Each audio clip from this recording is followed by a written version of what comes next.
അപ്പം നമ്മളിതാ റെഡി ആയിട്ട് ഫുഡൊക്കെ നമ്മൾ പുറത്തുനിന്ന് ഓർഡർ ചെയ്ത് അങ്ങനെ ഫുഡൊക്കെ കൊണ്ടു തന്ന ബ്രെഡ് ഓംപ്ലേറ്റ് ആണ്. ഇവിടെ അങ്ങനെ വലുതായിട്ട് പ്രത്യേകിച്ചൊന്നും കിട്ടത്തില്ല. ഇതാണ് നമ്മുടെ വെളിയിലത്തെ വ്യൂ. ഇന്നലെ രാത്രി നല്ല റെയിൻഫാളൊക്കെ ഉണ്ടായിരുന്നു. തിരിപോയി സ്നോഫാൾ ഒക്കെ ഉണ്ടായിരുന്നു. അപ്പം സ്നോഫാളൊക്കെ വെളിയിലിപ്പം മഞ്ഞൊക്കെ കാറിന്റെ പുറത്തൊക്കെ മൊത്തം അങ്ങ് മഞ്ഞാണ് ഗൈസ്. ഇന്നലെ രാത്രിയിൽ എന്തായാലും സ്നോഫാൾ കാണാൻ പറ്റി. അതുകൊണ്ട് അടിപൊളിയായിരുന്നു. അങ്ങനെ രാവിലെ നമ്മൾ റെഡി ആയിട്ട് നമുക്കിനി മുകളിലോട്ട് പോകണം. അവിടുത്തെ കാഴ്ചയാണ് ഗൈസ് കാണാനുള്ളത്. ഇവിടെ നിന്റെ മരത്തിലൊക്കെ മഞ്ഞൊക്കെ വീണ് കിടപ്പുണ്ട്. ഇവിടുത്തേനേക്കാളും കൂടുതൽ നമുക്ക് മോളിൽ കാണാനാണ് നമ്മൾ പോകാൻ പോകുന്നത്. അപ്പം നിന്റെ ഈ നിൽക്കുന്ന ബാക്കിൽ നിൽക്കുന്ന പുള്ളിക്കാരൻ കണ്ടോ, ആ പുള്ളിക്കാരനാണ് നമ്മൾ മുകളിലോട്ട് കൊണ്ടുപോകുന്നത്. ആ വണ്ടിക്കകത്താണ് നമ്മൾ മുകളിലോട്ട് പോകാൻ പോകുന്നത്. അപ്പോൾ ഇവിടുന്ന് മുകളിലോട്ട് പോകാൻ ഒരു 4500-5000 രൂപ ആയിരുന്നു പറഞ്ഞത്. അങ്ങനെ നമ്മൾ ഈ രാവിലെ തൊട്ട് നമുക്ക് എത്ര നേരം അന്നത്തെ ദിവസം എത്ര നേരം നിൽക്കാവോ അത്രയും നേരം നിൽക്കുന്നതിനും ആ ഒരു ചാർജ് തന്നെയാണ്. അങ്ങനെ നമ്മൾ വണ്ടി കയറി ട്രാവൽ തുടങ്ങി ഗൈസ്. അതോ കണ്ടോ, ഈ മുകളിലേക്കാണ് നമ്മൾ പോകാൻ പോകുന്നത്. ഭയങ്കര ഹാപ്പി ആയിരുന്നു. ഇത് കാണുമ്പോൾ തന്നെ എങ്ങനെയെങ്കിലും ഇപ്പോൾ എത്തുമോ എന്ന് പറഞ്ഞ് ഞങ്ങൾ നോക്കിയിരിക്കുന്നു. പക്ഷെ ഒരുപാട് സമയം എടുത്ത് നമ്മൾ ആ മുകളിൽ എത്താൻ വേണ്ടിയിട്ട്. അതിന് എക്സൈറ്റ്മെന്റ് ആണോന്ന് അറിയത്തില്ല, അതുകൊണ്ടായിരിക്കും ചിലപ്പം. എക്സൈറ്റ്മെന്റ് ആണോ എന്നല്ല, ഭയങ്കര എക്സൈറ്റ്മെന്റ് ആയിരുന്നു ഗൈസ്. കാരണം കുട്ടിക്കാലത്ത് തൊട്ടുള്ള ഒരു ആഗ്രഹമായിരുന്നു ഇത് കാണണമെന്നുള്ളത്. ഇത് നോക്ക് ഗൈസ്, ഇവിടുത്തെ ചെറിയ ചെറിയ നദികളും കാര്യങ്ങളുമാണ് ഈ കാണുന്നത്. ഈ നദികൾ കാണാൻ തന്നെ നല്ല ഭംഗിയാണ്.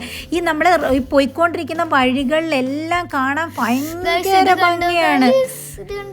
അത് കഴിഞ്ഞ് നമ്മൾ നേരെ നമുക്ക് മുകളിൽ ചെന്ന് കഴിഞ്ഞാൽ മഞ്ഞിനകത്ത് കളിക്കുമ്പോൾ നമ്മുടെ ഡ്രസ്സ് നനയാതിരിക്കാൻ വേണ്ടിയിട്ടുള്ള ഡ്രസ്സും കാര്യങ്ങളും നമ്മുടെ ഷൂസും എല്ലാം റെന്റിന് എനിക്ക് പിങ്ക് മതിയായിരുന്നു. റെന്റിന് ഇവിടെ നിന്നാണ് കിട്ടുന്നത്. അങ്ങനെ അവള് വിചാരിച്ച കണക്ക് തന്നെ അവൾക്ക് പിങ്ക് കളറിലെ ഡ്രസ്സ് കിട്ടി. ഞാൻ ബ്ലാക്ക് ആണ് എടുത്തത്. അങ്ങനെ നിങ്ങൾ വിചാരിക്കുക കഴിഞ്ഞ ഷോട്ടിൽ എന്താ എന്റെ മൂക്ക് ഇത്രയും ചുമന്നിരിക്കുന്നത്. ഗൈസ് ഇത് മൊത്തം ബ്ലഷ് ആണ്. ഇല്ല, തണുപ്പ് കൂടി, എന്റെ മൂക്ക് തണുപ്പ് കൂടി ചുമന്നിരിക്കുകയാണ് ഗൈസ്. ചുമ്മാ പറയുക. ഇത് നോക്ക് ഗൈസ്, ഈ ആപ്പിള് മരത്തിലുണ്ടല്ലോ, നമ്മൾ ഈ സൈഡിൽ കൂടെ പോകുമ്പോണ്ടല്ലോ, ഈ ആപ്പിള് മരത്തിൽ ഇങ്ങനെ മഞ്ഞ് വീണ് കിടക്കുന്ന കാണാൻ എന്തോ ഒരു ഡ്രീമി, ഭയങ്കര ഒരു സ്വപ്ന ലോകത്ത് പോലെ തോന്നും ഗൈസ്. അത്ര മനോഹരം ഈ കാഴ്ചകൾ കാണാൻ. നമ്മൾ കയറി പോകുമ്പോൾ വേറെ ഒരുപാട് വണ്ടികൾ അപ്പുറത്തും ഇപ്പുറത്തും മഞ്ഞ് നടുക്ക് ഒരു ഇച്ചിരി വഴി കൂടെ ഇങ്ങനെ നമ്മൾ പോകും ഗൈസ്. ഈ നടുക്ക് കുറെ സ്ഥലങ്ങളിൽ ഐസ് കൂടി കിടക്കുന്ന കാരണം അവരിവിടെ ദാണ്ട് ക്ലിയർ ചെയ്തുകൊണ്ടിരിക്കുക. അവരുടെ കയ്യിൽ ഇതിൻ്റെതായ വണ്ടിയുണ്ട്. അപ്പോൾ അതൊക്കെ വെച്ച് മഞ്ഞെല്ലാം നീക്കം ചെയ്തുകൊണ്ടിരിക്കുകയാണ് ഗൈസ്.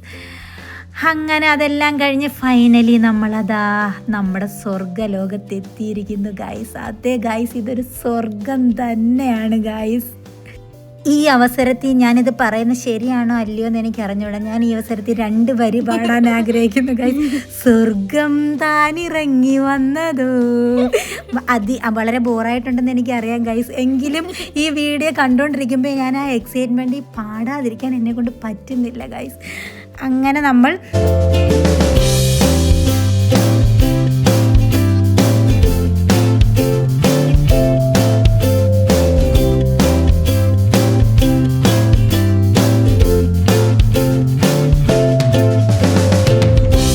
ഇവിടെ മുകളിൽ വന്നപ്പോൾ ഒരുപാട് ഗെയിമുകളും കാര്യങ്ങളൊക്കെ ഉണ്ടായിരുന്നു. എനിക്കിതാ നടക്കാൻ വയ്യ. എന്നിട്ട് പപ്പാടെ കൈ പിടിച്ചോണ്ട് നടക്കുകയാണ്.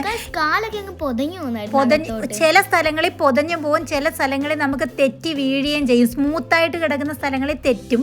ഈ മഞ്ഞ് ഒരുപാട് കിടക്കുന്ന സ്ഥലങ്ങളിൽ നമ്മുടെ കാല് താഴോട്ട് പൊതഞ്ഞു പോകും. ഫ്രോസൺ മൂവി കാണുമ്പോൾ എനിക്ക് ഭയങ്കര എക്സൈറ്റ്മെന്റ് ആയിരുന്നു ഗൈസ്. ഇങ്ങനെ മഞ്ഞൊക്കെ കാണാനുള്ള. അവളാണെങ്കിൽ മഞ്ഞെടുത്ത് എറിയും എന്റെ പുറത്തോട്ട് നടക്കാൻ. ക്യാമറാമാൻ വന്നായിരുന്നു നമ്മുടെ ഫോട്ടോയൊക്കെ. പിന്നെ അത് നമ്മളിപ്പോ എവിടെ ചെന്നാലും ഉണ്ടല്ലോ ഫോട്ടോ എടുത്ത് തരാന്നൊക്കെ പറഞ്ഞുകൊണ്ട് പാരച്യൂട്ട്. എനിക്ക് പക്ഷേ ഇതിനകത്ത് കേറണമെന്നുണ്ടായിരുന്നു. പേടി, അമ്മയ്ക്ക് സഹിക്കാൻ പറ്റുന്നില്ലായിരുന്നു പേടി. എനിക്ക് പേടിയുള്ളതുകൊണ്ട് എന്നാലും എനിക്ക് കയറണമെന്നുണ്ടായിരുന്നു. പക്ഷെ ഈ മഞ്ഞി കളിക്കുന്ന സമയത്ത് അതിനകത്തൊന്നും പോകാൻ നമുക്ക് തോന്നുന്നില്ലായിരുന്നു. ഞാൻ കയറിയെന്ന് പറഞ്ഞില്ലല്ലോ. അത് കഴിഞ്ഞാൽ പുറകെ കാണുന്ന ബോള് പോലുള്ള സംഭവം കൊണ്ട് അതിനകത്തും കയറി ഇങ്ങനെ ഉരുണ്ടുരുണ്ട് പോകും. പിന്നെ നമ്മൾ ഇവിടെ വന്ന് നിന്ന് രണ്ടുപേരുടെ ഫോട്ടോ എടുക്കാനുള്ള പോസിനുള്ള ഇതാണ് കാണിച്ചുകൊണ്ടിരിക്കുന്നത്.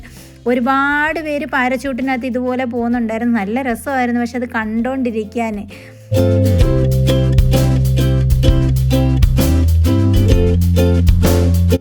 പിന്നെ ദാണ്ട ഗൈസ് ആ മോളിൽ നിന്ന് നിരങ്ങി വരുന്ന കണ്ട. ഇത് കണ്ടപ്പോൾ എനിക്ക് തോന്നി എനിക്കും ഇതിനകത്ത് കയറണമെന്ന്. അപ്പം ഞാനിങ്ങനെ നോക്കിയിരുന്നപ്പോൾ ഒരാൾ നല്ല രീതിയിൽ മറിഞ്ഞടിച്ചിട്ട് തെറിച്ചങ്ങ് പോയി. പിന്നെ ഇത് കണ്ടു ഒരാൾ മുയലിനെയും കൊണ്ട് വരുന്നത്. അപ്പം ഞാൻ എൻ്റെ അടുത്ത് വെച്ച് എൻ്റെ അടുത്ത് വെച്ച് ഫോട്ടോ എടുക്കണമെന്ന് വെച്ചു. അപ്പൊ ഞാൻ പറഞ്ഞു അപ്പൊ പറയാ പൈസ കൊടുക്കണം. പറയുന്നത്. അത് കഴിഞ്ഞ് നമ്മൾ ദാണ്ട് ഇവിടെ മുകളിൽ ചായ കൊണ്ടുവരും, ചായ കുർക്കുറെ അങ്ങനെയുള്ള സാധനങ്ങളൊക്കെ കൊണ്ടുവരും. അപ്പൊ നമ്മൾ അവിടെ ഗരം ഗരം ചായ കുടിക്കുകയാണ് ഗൈസ്. നമ്മുടെ സ്നോമാന്റെ മൂക്ക് ഗൈസ് കുർക്കുറയാണ്, കണ്ണും കുർക്കുറയാണ് ഗൈസ്. നമ്മൾ അന്നേരം ഇവിടെ ഇരുന്ന് നമ്മൾ സ്നോമാനെ ഉണ്ടാക്കി. പക്ഷെ നല്ല രസം ഉണ്ടായിരുന്നു. ഇച്ചിരി ഒരു പാടുണ്ടായിരുന്നു ഉണ്ടാക്കാൻ. എന്നാലും നമുക്ക് നമ്മളെ കൊണ്ട് പറ്റുന്ന രീതിയിൽ നമ്മളത് ഉണ്ടാക്കി. അതെല്ലാം കഴിഞ്ഞ് പക്ഷെ വേറൊരു സംഭവം ഉണ്ടായിരുന്നു. എന്തോ സംഭവം എന്നറിയാവേ, നമ്മുടെ സ്നോമാൻ്റെ അടുത്ത് വന്ന് ഫോട്ടോഗ്രാഫർ ഒരു പെണ്ണിനെ വെച്ച് ഫോട്ടോ എടുത്ത്. അപ്പോഴാണ് നമുക്ക് നമ്മുടെ നമ്മളുണ്ടാക്കിയ സ്നോമാൻ്റെ വാല്യൂ എന്താണെന്ന് നമുക്ക് മനസ്സിലായത്.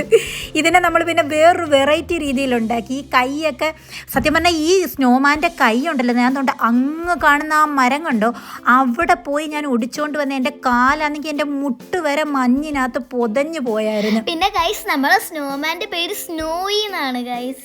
അതന്നേരം ഇട്ട പേരാണ്. അത് കഴിഞ്ഞ് അതിനെ നമ്മൾ മാനാക്കി ഗൈസ്. തലയുടെ മണ്ടയ്ക്ക് ചുള്ളിക്കമ്പൊക്കെ ഒട്ടിച്ച് വെച്ചിട്ട് കൈ വേറെ രീതിയിലേക്ക് ഉണ്ടാക്കി വെച്ച് അങ്ങനെ ഞങ്ങളെ കൊണ്ട് പറ്റുന്ന രീതിയിൽ പല പല വെറൈറ്റി ഓഫ് സ്നോമാനെ ഞങ്ങൾ ഉണ്ടാക്കി. പക്ഷേ എന്താ എനിക്ക് അറിഞ്ഞൂടെ, ഇതിനോടൊരു വല്ലാത്ത അറ്റാച്ച്മെന്റ് സ്നേഹം എനിക്ക് തോന്നി. ഞങ്ങൾ ഉണ്ടാക്കിയപ്പോൾ ഞങ്ങളുടെ ഒരു പെറ്റായി മാറിയത്. എനിക്ക് പിന്നെ ഇതൊരു പെറ്റ് പോലെ തോന്നി. പിന്നെ ഞാൻ എല്ലാവരും വന്നിങ്ങനെ നിൽക്കുന്നതൊക്കെ കണ്ടപ്പോൾ അതിനെ ഞാൻ തന്നെ ഇളക്കി മാറ്റി ഗൈസ്. കാരണം അതിനെ കുശുമ്പെന്നായിരിക്കും പറയുന്നത്. എനിക്കത് സഹിക്കാൻ പറ്റിയില്ല. ഞാൻ ഉണ്ടാക്കിയ സ്നോമാൻ്റെ അടുത്ത് എല്ലാവരും വന്നിരിക്കുന്നത്. പിന്നെ ലാസ്റ്റ് ഞാൻ അതെല്ലാം ഇളക്കി മാറ്റിയിട്ടാണ് പോയത്.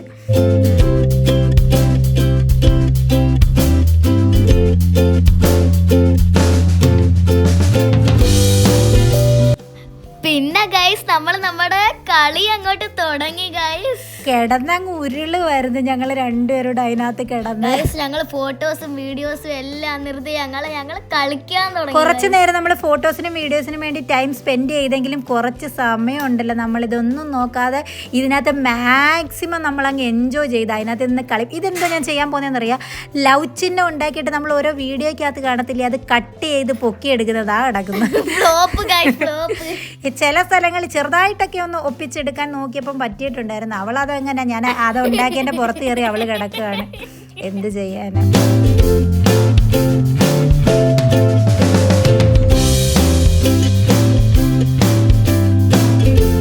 അപ്പോൾ നമ്മൾ രാവിലെ തൊട്ട് വൈകുന്നേരം വരെ മാക്സിമം എൻജോയ് ചെയ്തിട്ട് നമ്മളപ്പോൾ തിരിച്ചു പോകാൻ പോവാണ് ഗൈസ്. ഇവിടെ വരുന്നവിടെ മുടി അഴിച്ചിട്ടുകൊണ്ട് വേറെ എടുത്ത് ഗൈസ് പണി കിട്ടും. പക്ഷെ ഫോട്ടോയുടെ ഒരു ഭംഗിക്ക് വേണ്ടിയാണ് നമ്മൾ മുടി അഴിച്ചിട്ടുകൊണ്ട് വന്നത്. അപ്പം നമ്മൾ എല്ലാം കഴിഞ്ഞ് തിരിച്ച് പോകാനായിട്ട് പോവുകയാണ്.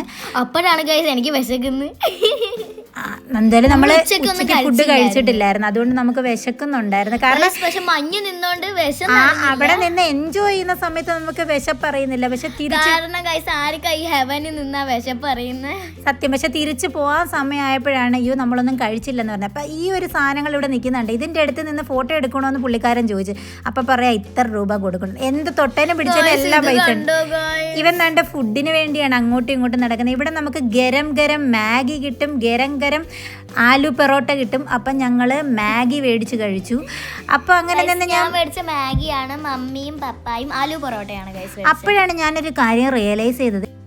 ഗൈസ് മമ്മിയുടെ ഫോണിലെ ചാർജ് വെറും 10%. ഈ വീഡിയോ എടുത്തതായി ഇതിന്റെ ലാസ്റ്റ് എത്തുമ്പോഴേ എൻ്റെ ഫോൺ സ്വിച്ച് ഓഫ് ആയി പോയായിരുന്നു ഗൈസ്. അപ്പോൾ നമുക്കിനി അടുത്തൊരു വീഡിയോ ആയിട്ട് കാണുന്നിടം വരെ ബൈ. അപ്പോൾ ചാനൽ സബ്സ്ക്രൈബ് ചെയ്യാൻ മറക്കല്ല.